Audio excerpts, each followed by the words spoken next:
अस्सलाम वालेकुम नाजरीन, एमपी करंट न्यूज में आप सभी का खैर मकदम करता हूं। खबरों के साथ मैं सैयद अहमद अली। आइए नाजरीन, देखते हैं सबसे पहले। तेलंगाना के चीफ मिनिस्टर चंद्रशेखर राव को इन्फेक्शन हो गया है। वो गुज़िश्ता कुछ दिनों से वायरल फीवर से मुतासर हैं। इसी दौरान इनके सीने में बैक्टीरिया इन्फेक्शन से मुतासर होने की इत्तलात मिली हैं। चीफ मिनिस्टर के फर्जंद और तेलंगाना के वजीर IT KT रामाराव ने यह बात बताई। रियासत तेलंगाना के बच्चों के लिए नाश्ते की स्कीम के आगाज़ के मौके पर KTR ने एक TV चैनल से बात करते हुए कहा, चीफ मिनिस्टर चंद्रशेखर राव को वायरल इन्फेक्शन के बाद सीने में बैक्टीरिया इन्फेक्शन हुआ है, लेकिन वो सेहतमंद है। KTR ने कहा है कि वो बहुत जल्द आवाम के दरमियान आएंगे। चीफ मिनिस्टर कुछ दिन पहले वायरल फीवर से मुतासर हो गए थे। घर पर ही माहिर डॉक्टरों की निगरानी में इनकी क़यामगाह पर ही इलाज किया जा रहा है। हैदराबाद में शमशाबाद इंटरनेशनल एयरपोर्ट पर एक मुसाफिर के पास से भारी तादाद में आईफोन जब्त कर लिए गए। चीफ कस्टमर्स के हुक्काम ने टोरंटो से आने वाले एक मुसाफिर को रोका और शुबे की बुनियाद पर इसके सामान की तलाशी ली गई। मुसाफिर के पास से 45 आईफोन्स और एक स्मार्ट वॉच बरामद हुई, जिसकी कुल मालियत 48 लाख रुपए बताई गई है। इसराइल और फ़लस्तीन के दरमियान जंग की सूरत हाल पैदा हो गई है। फ़लस्तीनी बुनियाद परस्त तंजीम हमास ने इसराइल पर राकेटों की बारिश कर दी। सिर्फ 20 मिनट में हमास ने 5000 राकेट फायर किए। इसके अलावा हमास के अक्सरियत पसंदों ने गाज़ा की तरह से इसराइल में घुसकर हमला शुरू कर दिया है। हमास के हमलों में 50 इसराइली शहरी मारे गए हैं, कुछ शदीद जख्मी हुए हैं। बैनुल-अक़वामी मीडिया रिपोर्ट्स के मुताबिक हमास के अचानक हमलों के पेश नज़र इसराइली फ़ौज मुल्क भर में चौकस हो गई है।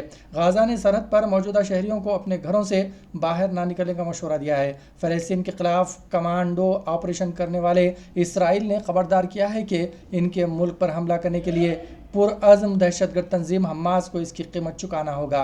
इसराइली फ़ौज और हमास के जंगजों के दरमियान फायरिंग का तबादला जारी है। इसराइल के मुल्क में कई मकामात पर ज़बरदस्त धमाके हो रहे हैं। इतलात है कि हमास के राकेटों से इसराइल में मरने वालों की तादाद ज़्यादा हो सकती है। इसराइल पर हमास के बुनियाद पसंदों के अचानक हमले के बाद पूरे इसराइल में सूरत हाल कशीदा हो गई। इस तनाजुर में हिंदुस्तानी सिफारतखाने ने इसराइल में हिंदुस्तानी शहरियों के लिए एक एडवाइजरी जारी की है। उन्होंने खबरदार किया है कि गैर ज़रूरी तौर पर बाहर ना निकले। तेल अवीव में हिंदुस्तानी सिफारतखाने ने अपने एडवाइजरी में कहा है कि इसराइल की मौजूदा सूरत हाल के पेश नज़र हिंदुस्तान के शहरियों को हाई अलर्ट रहना चाहिए। मुकामी हुक्काम की तरफ से तजवीज़ करदा हिफाजती प्रोटोकॉल पर अमल करें। बिला ज़रूरत घर से बाहर ना निकले। महफूज कैंपों के करीब रहें। हंगामी सूरत हाल में सिफारतखाने के अमले से रब्ता करें।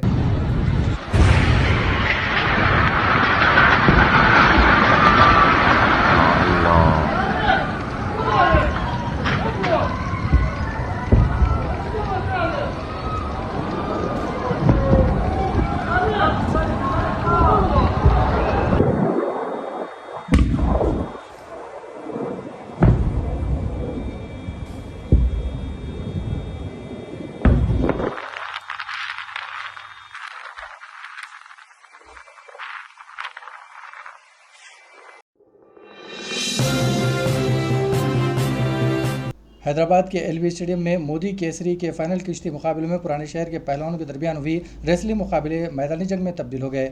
झगड़ा जफ़र पहलवान और सलाम बिन यूसुफ पहलवान के घरों के घर वालों के दरमियान हुआ। पहलवानों ने एक दूसरे पर कुर्सियों से मार लिया।